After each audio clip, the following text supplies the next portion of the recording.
Sir Will, meron po akong kapitbahay na pulis na palagi kong nakikita na nagtatabas ng damo sa harapan ng bahay niya. Tapat lang ng bahay niya ang mismong istasyon ng pulis na pinagtatrabahuhan niya. Tuwing nagtatabas siya ng damo, namumutok talaga Sir Will sa harapan niya ng uniforme niyang pantalon na kulay blue, ang kanyang biyaya. Nakatayo lang po ako nito sa harapan niya at pinagmamasdan ko po siya palagi noon. Sa loob-loob ko, meron palang pulis na matipuno ang katawan at matangkad tapos mahilig sa Bermuda grass. Sabi ko, papasok na siya sa trabaho niya tapos naisipan pang tabasin ang Bermuda grass na yan sa harapan ng bahay niya. Anong klaseng lalaki ba to? Anong klaseng pulis ito? Bakit mahilig sa halaman? Nagulat na lamang po ako Sir Will habang aliw na aliw ako sa panunood sa kanya. Habang tinatabas ang damo, kinakausap niya na pala ako. Hoy ikaw, binatang may dala ng bisikleta. Bakit ka tunga nga dyan? May hinahanap ka ba? At bigla po akong nabulunan ng laway ko dahil nagulat talaga ako sa pulis na ito. Nakakatakot po siya Sir Will. Opo, may itsura siya na pulis kaso napakaseryoso pala niya. Parang pinapaalis niya po ako nung mga panahon na ito. Habang nakakaramdam ako ng takot, bigla ko siyang inalok. Sir, wala lang po. Nakita kasi kita na may mga lupa na po ang kamay niyo. Kakatabas nyo ng Bermuda na yan. Baka gusto niyo pong magpalinis ng kuko, sir. Ang dunubi na po ng kuko niyo. Tignan niyo po. At biglang nawala ang pagkaseryoso ng mukha niya. Sabay tanong po sa akin Sir Will. Sino maglilinis? Ang ate mo? Sabay sagot naman po ako. Hindi po sir, si ate. Ako po mismo maglilinis sir. Bigla naman nagtaka ang pulis sabay kamot sa biyaya niya. Nakinagat ata ng langgam noon. Lalo akong kinabahan Sir Will. Dahil sa pagkamot niya pa lang, lalong nalantad po na pinagpala po talaga siya Sir Will. Nauutal-utal na ang mga labi ko noon. Bigla si sir na pulis nagsalita kasi sa akin na parang napahiya po ako. Ikaw ang maglilinis ng kuko. Eh di ba lalaki ka? Opo sir, ako po. Kahit lalaki po ako, marunong po ako. Tinuruan po ako ni mama ko na mag-manicure at pedicure bago po siya namatay noon. Kaya sir, kung kailangan nyo pong na maglilinis ng kuko nyo, andito lang po ako. Kakapitbahay nyo po ako sir. Ngunit nagmadali bigla siya noon patungo sa istasyon ng pulis. Tapat lang kasi ng bahay niya ang pinagtatrabahuhan niya. Sige na. Mamayang gabi na lang. May trabaho pa ako. Puntahan mo ako mamaya dyan sa bahay ko. Talaga po sir? Magpapalinis na po kayo ng kuko nyo sa akin? Oo, mamayang gabi na lang. Puntahan mo ako dyan sa bahay ko. Mag-doorbell ka na lang. Salamat po sir. Salamat po talaga. Sa wakas sir, may pambaho na ako bukas. Ano po pala pangalan nyo sir? Tanong ko po noon Sir Will, pahabol ko. Ako si David. Tawagin mo lang ako Kuya David. Salamat po Kuya David Kasi po, wala na po talagang tumutulong sa akin sir. Mag-isa lang po ako dyan sa bahay na yan. Mula nung mamatay si mama, pagmamanicure at pedicure na lang po ang inaasahan ko na pambuhay sa sarili ko. Salamat po Sir David Sige na. Papaawa ka pa. Alis na ako. Magdo-duty pa ako. Sir Will, agad na pinatakbo ko ang bisikleta pa uwi sa bahay ko. Nilabas ko mula sa cabinet lahat ng mga kagamitan ni mama sa pagmamanicure sa bahay. Sumapit ang gabi. Dala ko na noon ang mga kagamitan ni mama sa pagmamanicure at pedicure. Nasa bag ko na po ito, saklay sa likod ko, at nasa tapat na po ako ng bahay ni Sir David na pulis. Nag-doorbell po ako sa may pintuan niya at kaagad naman po siyang nagbukas. Pagbukas po niya ng pintuan, bumungad ang napakamaskulado niyang braso. Suot niya na sando na puti at ang mga legs niya nabatak sa short niyang suot na maiksi ay talagang pumuputok po. Ngunit biglang nawala ng kuryente habang nasa harapan ako ni Sir David. Dumilim po ang buong paligid noon, Sir Will. Bigla si Sir umabante at nabangga ako ng harapan niya. Siguro may hinahanap sang switch sa may gilid ng pintuan ng bahay niya. Ngunit nabangga po niya ang mukha ko ng dibdib niya. At naramdaman ko pa po, Sir Will, ang biyaya niya na nabangga rin po ako sa may baba ko. Parang marshmallow po yun. Hanggang sa matutumba na po ako. Ngunit bigla akong kinabig ni Sir at hinila niya po ako. Tinulungan ako na wag matumba. Dito ka na sa loob. Harang-harang ka dyan sa daanan. Nang kakapit ka pa. Upo ka dito. At sumagot naman po ako. Pasensya na po, Sir. Ang dilim na po kasi. Nag-brown out pa kasi, Sir eh. Sorry po, Sir. Nabangga niyo tuloy ako. Pero hindi pala kayo, Sir, nagsusuot ng panloob na damit sa ibaba? Tanong ko noon, Sir Will. Hindi ko alam pero parang tanga ako na nagtanong pa ako tungkol doon. Oo, hindi. Hindi ako sanay. Bakit ba? Ba't ka ba nagtatanong Wala po, Sir. Naramdaman ko lang kasi na parang mayroong marshmallow. Wala po ito, Sir. Kalimutan niyo na pong sinabi ko. Napahiya po ako, Sir Will. Nagbibiro lang po ako, Sir. Pasensya na po. Dito na po biglang nagsalita si Sir na para bang nagdududa na sa akin. Sigurado ka bang marunong ka maglinis ng kuko Oo naman po, Sir. Hinasapa ako ni Mamang manicure at pedicure noon. Para raw po habang nagkaklase ako, may extra income ako bago po siya namatay. Binata ka, di ba? Pambabae na trabaho na yan. Oo nga po, Sir, pambabae, pero mataas po kasi ang kinikita ng ganito na trabaho kaya hindi po ako nahihiya. Oo, may kuryente na, Sir.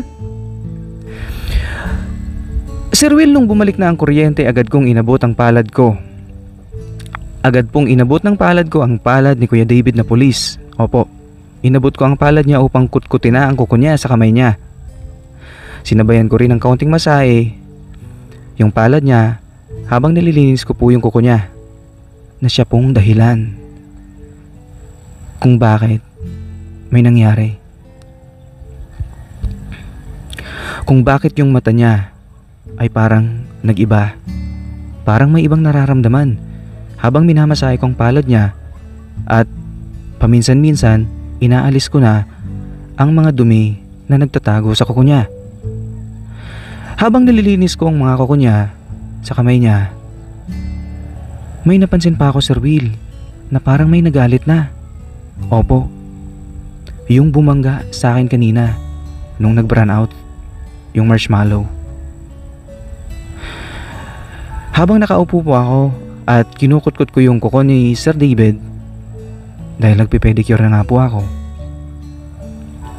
pansin ko na talaga, Sir Will, na parang may nagalit na po talaga. At sa patuloy kong pagkuskos ng kuko niya, sabay masahe pa rin sa ilalim ng palad niya bilang extra service, may napansin na naman po ako, Sir Will. May tumukod na po, Sir Will. Parang may nagbago na noon. Doon po sa may short niya. Parang may lumobo na po. Hindi ko po iyon pinansin ang nakikita ko. Patuloy po ako sa pagmamanicure at pedicure ng kuko niya sa may kamay niya. At nung matapos ko na ang pagmamanicure sa kamay niya, nalagyan ko na po ito ng colorless na manicure. At yung kuko niya ay talagang maganda na. Lumipat naman po ako sa may paa niya, sa may talampakan niya. Ngunit kitang-kita ko po, Sir Will, na parang may tumutukod na nga po talaga. Ganito po kasi ako, Sir Will. Sinasabayan ko ng masahe ang paglilinis ko ng kuko para kahit papano, paminsan-minsan, sa kalagitnaan ng pagmamanicure ko ay marelax naman po ang customer. Ngunit ito po pala ang magiging dahilan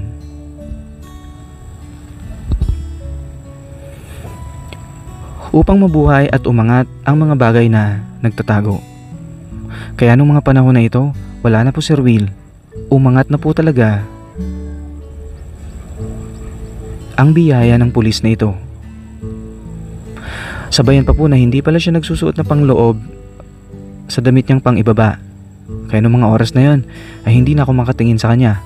Opo, kay Kuya David, dahil parang naiilang ako at nasisilaw po ako sa bagay na umangat. Lalaki po ako Sir Will at sideline ko lang po itong pagmamanicure at pedicure. Pero ngayon lang po ako nakakita ng customer na nabuhayan po ng dugo ang pulis po na Dax na ito. Kaya kinakabahan na po ako noon. Pagtingin ko sa mga mata ni Sir David, noong patapos na ako magmanicure sa kuko niya sa paa niya, yung mata po niya ay parang nakapikit na at parang nakakatulog na po siya. Ngunit yung biyaya niya ay talaga pong gising na. Sa loob-loob ko po noon Sir Will, siguro nadala lang po itong si Sir David sa masahe habang minamanicure ko siya. Inantok na nga siya, ngunit may nagising pala na ibang nilalang. Siguro bihira itong magpaligaya sa sarili niya, kaya madali talaga siyang mabuhayan ng nilalang. Sir, tapos na po. Gising na po kayo Sir. Wika ako. Subalit paggising ni Sir, bigla siyang naalimpungatan sa mata niya at kaagad na tumayo at naglakad. Lalo kong nakita yung nakatukod sa short niya Sir Will na sinasabi ko nga po kanina pa. Inabot niya ang wallet niya sa may cabinet at kumuha siya ng pera. Ngunit habang naghahanap ng pera, nakatukod na talaga Sir Will. Ang sinasabi ko sa inyo, matindi na po talaga Sir Will at hindi po niya yun napapansin. Pakakuha niya ng pera, inabot niya ito sa akin. 100 pesos ang ibinayad niya sa akin at sabi niya keep the change daw. Nagsalita naman ako. Sir, wala na pong keep the change. Kasi po 50 sa paa at 50 rin po sa kamay. Bali 100 po lahat. Sir, yung ano nyo? Yun na nga po. Sinabihan ko na nga po siya na yung ano niya. Kasi nanglilisik na po ang mata nun. Ang nag-iisang mata nun. Dito na po tumalikod si Sir David at dito niya na po napansin sa sarili niya Sir Will. Yumuko naman po ako at parang natawa ko at nahiya nga po ako sa pagpansin ko sa ano ni Sir David. Isa-isa ko nang niligpit ang mga gamit ko sa pagmamanicure at nung naligpit ko na lahat at paalis na ako, bigla si Sir David naglakad patungo sa akin. Papalabas na po ito ng pinto ng bahay niya, ngunit sumunod po siya Sir Will. At nung malapit na akong makalabas ng bahay niya, bigla na lang akong nagulat, nasa likuran ko na pala siya. May ipinaparamdam siya sa akin Sir Will. Lumakas ang tibok ng puso ko dahil parang gusto niya akong yakapin at may nararamdaman ako sa likod ko. Ang sinasabi ko po sa inyo kanina pa, na gumising. Naramdaman ko na po sa likod ko Sir Will dahil si Sir David nasa likod ko noon. Sir, bakit po? May nakalimutan po ba ako? Bakit nandyan po kayo Sir sa likod ko? Pauwi na po ako. Tanong ko agad noon sa kanya. Subalit bigla niyang inaabot pala niya yung tuwalya sa harapan ko na nakasampay pala sa may tapat ng pintuan ng bahay niya. Akala ko kung ano na. Ang lakas na ng kaba ko noon. Akala ko may masamang mangyayari sa akin kasi ramdam na ramdam ko talaga Sir Will na may tumukod at ng tulak talaga sa likod ko noon. Pero yun pala, kukunin lang pala yung tuwalya niya. Umabante na ako at naglakad na ako noon, sabay lingon ko sa kanya. Paglingon ko, nakita ko si Sir David na nakangiti sa akin. Tinanong ko siya kung bakit siya nakangiti sa akin. Habang naglalakad po ako noon palayo sa kanya, nakangiti talaga siya. At sa pagtatanong ko, dito na po siya biglang tumakbo patungo sa akin. Tumigil po siya sa harapan ko at may sinabi siya bigla sa akin na talagang ikinagulat ko Sir Will. At ganito po ang sabi niya. Sandali. Huwag ka munang umalis. May extra service ka ba? Nagbibigay ka ba ng extra service sa customer mo? Bukod sa paglilinis mo ng kuko? Ano po sir? Anong extra service po? Hindi ko alam yun. Ngunit mapilit si Sir David sa tinutukoy niya na extra service at sumubok pang kumbinsihin ako. Alam ko po ang sinasabi niya, Sir Will. Pero nagmaang-maang po ako na hindi ko alam. Kasi po, binatilyo pa po ako ng mga oras na ito at hindi ko po talaga alam ang gagawin. Ngunit nagsalita si Sir David agad. Alam ko na alam mo ang sinasabi ko. Hindi mo pwedeng iwanan na lang ako na ganito. Pagkatapos mong buhayin ang dugo ko, iiwan mo na lang ako? Ano? Nagbibigay ka ba ng extra service? Pasimple ka lang na nagmamanicure at pedicure kanina. Pero anong ginawa mo sa akin? Bakit mo sinabayan ng masahe? Para ano? Para mabuhay ang natutulog kong katawang lupa? Kaagad naman po akong sumabat. Sorry po, sir. Hindi ko po talaga sinasadya. Napansin ko nga po kanina. Pero hindi ko po sinasadya. Talagang may kasamang masahe sa kamay at paa ang pagmamanicure at pedicure ko kasi yun ang turo sa akin ni mama noon na magbigay ng ekstrang serbisyo para naman ma-relax ang customer.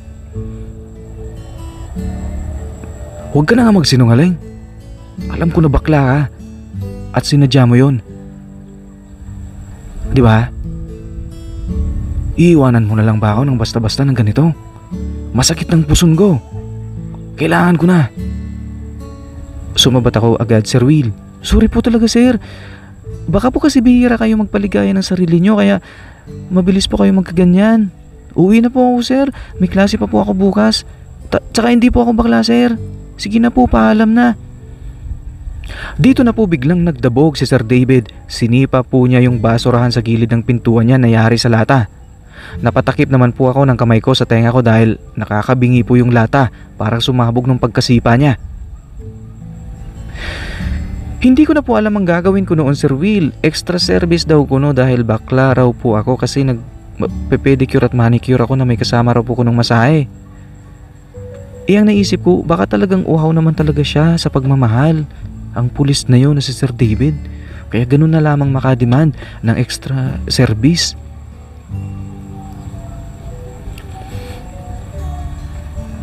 Siguro ganyan ang pulis kapag mag-isa sa bahay.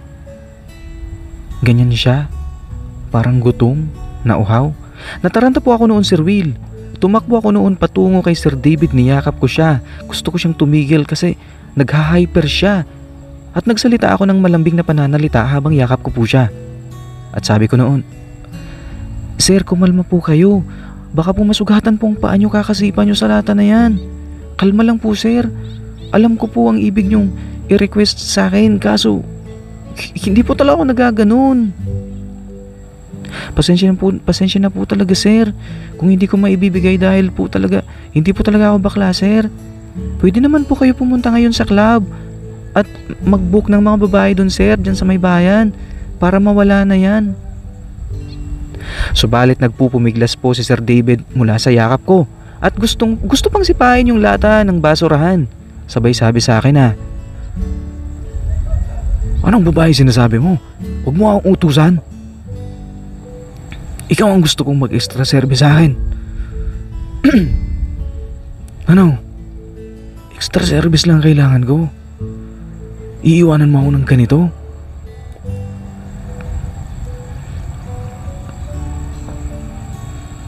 Sir, bakit po ako? Nagmamanicure at pedicure lang po ako. Hindi po ako gumaganon. Sige na.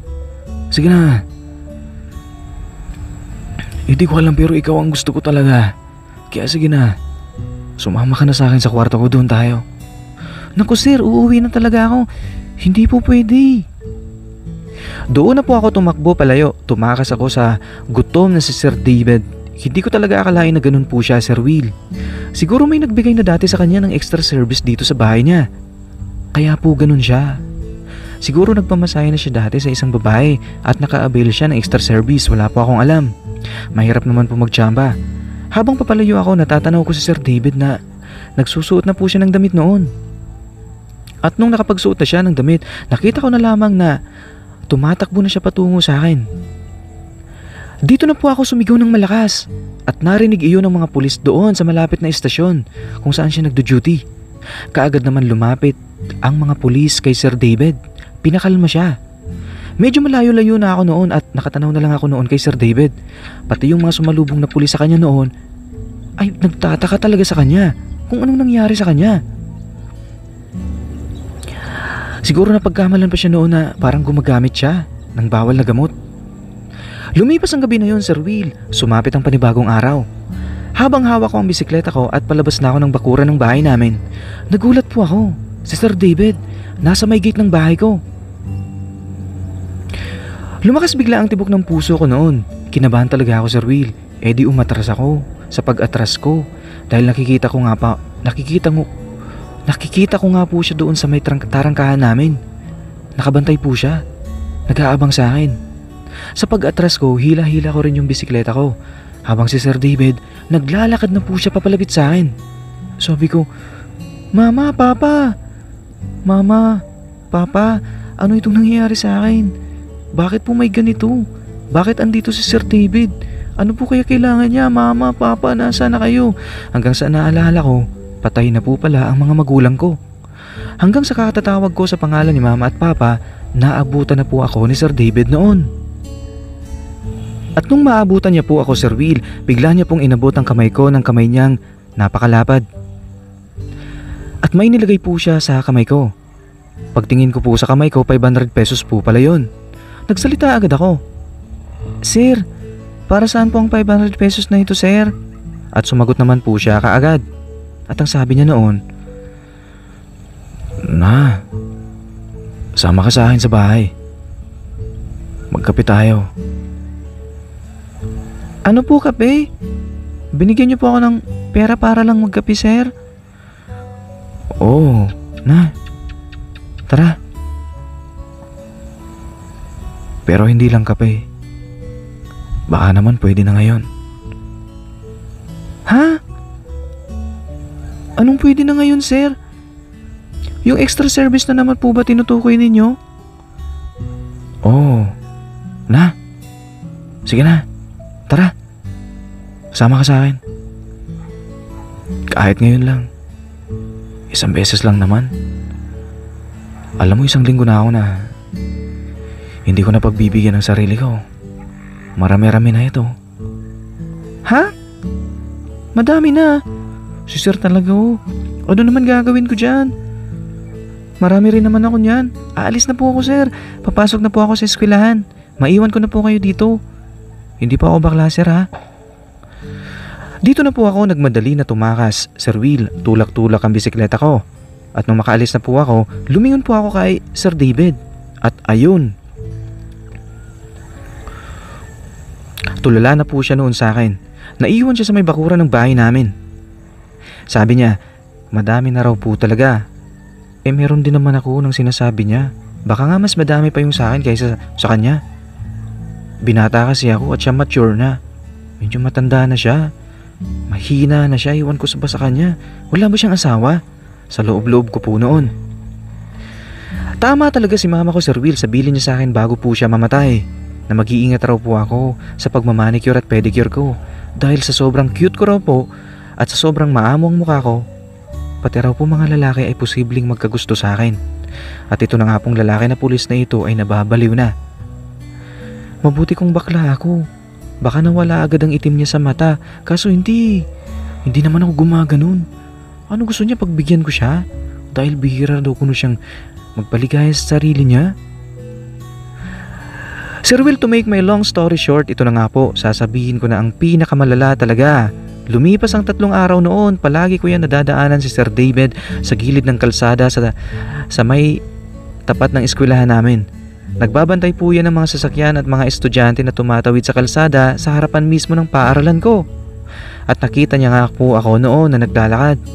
Grabe po siya makatingin, Sir Will, si Sir David. Tinignan ko rin siya, ngunit hindi kinaya ng mata ko ang mga tingin ng mata niya na halos parang tinatanggalan ako ng uniforme noon. Ang tindi ng mga mata niya. Medyo malayo na ako na natatanaw ko pa rin po siya noon. Matindi talaga siya makatingin. Sa loob-loob ko, ano bang meron sa akin at ako ang napagdidiskitahan ng pulis na ito? Babae ba ako sa paningin niya? O talagang mahilig lang siya sa mga binatilyo na cute? Hindi ko alam. Bakla ba siya? Basta ang alam ko lang po na gawin noon ay umiwas lang po ako noon sa kanya, Sir Will. At sumapit na nga po ang gabi. Habang kumakain ako sa may kusina namin, biglang may malakas na kumakatok sa pintuan sa may sala noon. Dito na po ako kinabahan talaga.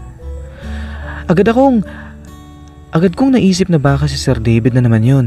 Sa lakas ng kalabog ng puso ko, nahulog po ang baso sa tabi ko na sahagi ko. At lumakas pa lalo ang pagkatok niya sa may pintuan. Sabi ko, "Sandali!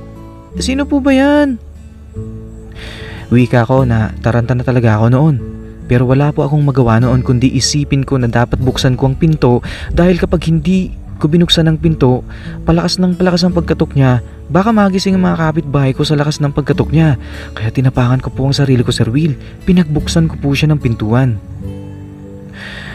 At pagkapulot ko po ng mga bubog sa sahig, at nung itatapon ko ng mga bubog sa may basuran sa may pintuan namin, dumiretso po ako sa may pintuan at pinagbuksan ko na po siya. Pagbungad ko po sa may pinto, si Sir David nga. Basang-basa na po pala siya ng ulan at parang nagpapaawa sa akin. Patingin-tingin po siya sa akin at ginaw na ginaw po siya. Sabi ko, "Sir naman, alam niyo nang alakas-lakas ng ulan, bakit kayo sumugod dito sa bahay? Basang-basa po kayo." Dito na ako naawa at sinabihan ko pa siya, "Diyan muna kayo, sir, kukuha ko ng tuwalya." Ngunit pagtalikod ko, bigla po siyang yumakap ng mahigpit sa may likuran ko, sabay sabi ng ganito, "Salamat, Darela. Alam mo, baliw na ako sa iyong binata ka. Ang ganda-ganda mo pero binabaliwala mo ako. Kailangan ko pang magpabasa sa ulan para maawa ka sa akin." Nagulat po ako, Sir Will, habang nagsasalita siya ng ganun sa akin at yakap niya po ako ng mahigpit. At may nangtulak na nga po sa likod ko, sa loob-loob ko. Alam ko na naman yan. Sinasabi ko na nga ba eh. Iba talaga ang pakay ng lalaki nito. Kahit maulan sumugod dito para lang sa sinasabi niyang extra service. Kukulitin siya na naman ako. Wika ko po sa loob-loob ko habang yakap niya po ako. Nagsalita agad ako noon. "Bitiwan mo nga ako, sir. Ayan na naman kayo eh.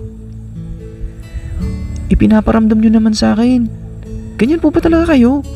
Ngunit nagmakaawa pa po siya. "Maawa ka naman sa akin, Darren. Hindi ko na kaya. Wala akong asawang gustong-gusto kita. Alam mo ba na sa'yo lang nabubuhay ito? Sa'yo lang gumigising ito. Ikaw ang hinahanap nito. Sa'yo lang to nagkagusto." At dito na nga po lalo pang nangtulak, Sir Will, ang tinutukoy niya. Wala na. Ang ginawa ko, tumakas po ako. Mabilis akong nakaalis mula sa yakap niya ng mga bisig niya. Mula sa yakap po ng bisig niya at inabot ko agad ang tuwalya. Sabay naghanap ako ng extra t-shirt sa cabinet at pagbalik ko po, itinapon ko po ang tuwalya at mga t-shirt sa kanya. At nung okay na po siya, nakabihis na po siya noon at nakaupo na po siya sa may sala namin, tingin siya ng tingin sa akin habang nagtitimpla ako ng kape sa kusina. Ngunit pag abot ko ng kape nung nasa harapan ko na siya, biglang hinaplos ng kamay niya ang kamay ko at hinolding hands niya po ako, sabay sabing, "I love you. Salamat sa kape mo, ha." Dito na po ako tumalikod agad at hindi ko po siya pinansin. Nagpapaawa naman po siya at nag-I love you pa. Sabi ko sa sarili ko, habang pabalik ako sa kusina, kailan ba titigil ang lalaki na pulis na ito? Bakit ako ang napagtitripan niya? Bakla ba siya? Alangan naman ako ang bakla. Oo, tama siya. Na parang binabay at cute ako, pero hindi ako bakla. Subalit pagdating ko po sa may kusina, bigla na lamang siyang sumunod at sumugod po siya sa akin. Sabay niyakap niya po ako at bigla niya po akong hinalikan sa mga labi ko. Nagulat po ako, Sir Will, kasi bigla siyang dumating sa harap ko noon eh. At bigla niya akong nilips to lips. Dito na po ako napapikit ng mata ko. Sobrang nakakaantok at nakakawala po ng paningin, nakakabulag ang napakatamis na halik ni Sir David noon. At pumikit na nga po ang mata ko Sa tindi ng mga halik ni Sir David, first kiss ko po yun, Sir Will. Siya po ang first kiss ko. Sa lalaki pa talaga. Sabi ko na lang noon, teka sir, wait lang. Dahil hindi po ako makahinga noon eh. Ngunit wala na, Sir Will. Nag lips to lips na lang po kami doon sa kusina. Sinabayan ko na lang po siya. Sabi ko sa sarili ko, itong gusto mo ha, pagbibigyan kita. Bahala kang kumag ka. Doon na po ako nakuha ni Sir David sa kusina. Bumigay po ako dahil sa intro niyang sobrang tamis na halik. Nawala ako sa sarili ko. Nawala ang itim sa mata ko. Nanghina po ako noon, Sir Will, at naging marupok na nga po ako. Matapos ang ilang minuto, nagising na lang po ako bigla. Nayakap-yakap po si Sir David at pareho po kami nakahiga sa may sahig ng kusina. At napansin kong sarili ko na pareho na kaming walang kasuotan. At noong bumangon ako, hirap akong makabangon. May masakit na po sa akin, Sir Will, na hindi ko akalain na naibigay ko na pala ang ipinagbabawal na gusto niya. Wala na, nakuha na po ako ni Sir David noon, Sir Will. Walang hiya. Bakit ako bumigay sa isang pulis na mature at na lalaki na ito? Ganito ba ang bunga ng pang-aakit niya sa akin? At hindi ko talaga matanggihan. Dahil parang nasa langit na pala ang mga halik niya. Kanina, ganito pala ang mga halik ng isang pulis. At pagtingin ko sa katabi ko na si Sir David, ang lakas na po ng hilik niya. Pagod na po siya. At yung marshmallow ay wala na rin, tulog na rin. Ngunit nakita ko ang mukha niya na maamo naman pala. Yung mga mata niya ay parang masaya na nung mga oras na ito. Ito na dahil siguro nakuha niya ng gusto niya. At nakita ko sa paligid ko ang daming mga basa-basa na parang tubig doon. Malalangsa dun. Malangsa yung mga tubig-tubig na yun. Wala na. Alam ko na kung anong mga ito. Ito ang sinasabi niya na halos alam ko kung anong mga tubig-tubig na yun. Yun ang sinasabi niya na halos isang linggo niya nang tinitiis at pinipigil. Ginising ko siya at sinabihan ko na lumipat po siya sa kwarto. Sumama naman po siya agad ng pagkagising niya. Nagpapaawa na naman siya at pangiti-ngiti sa akin at nakaakbay sa akin. Pangiti-ngiti ang kumag ng mga oras na yon. At doon nakarating na nga po kami sa kwarto at niyakap niya po ako ulit at hinalikan po ako sa may noo ko. Nag-kiss pa rin po siya sa may lips ko at nag-lips to lips na naman po kami, Sir Will, noon. Sabi ko, sandali. Wait lang, sir. At doon, niyakap niya po ako. Napayakap na lang ako sa kanya at sabay na po kaming natulog doon sa may tulugan ko po, Sir Will.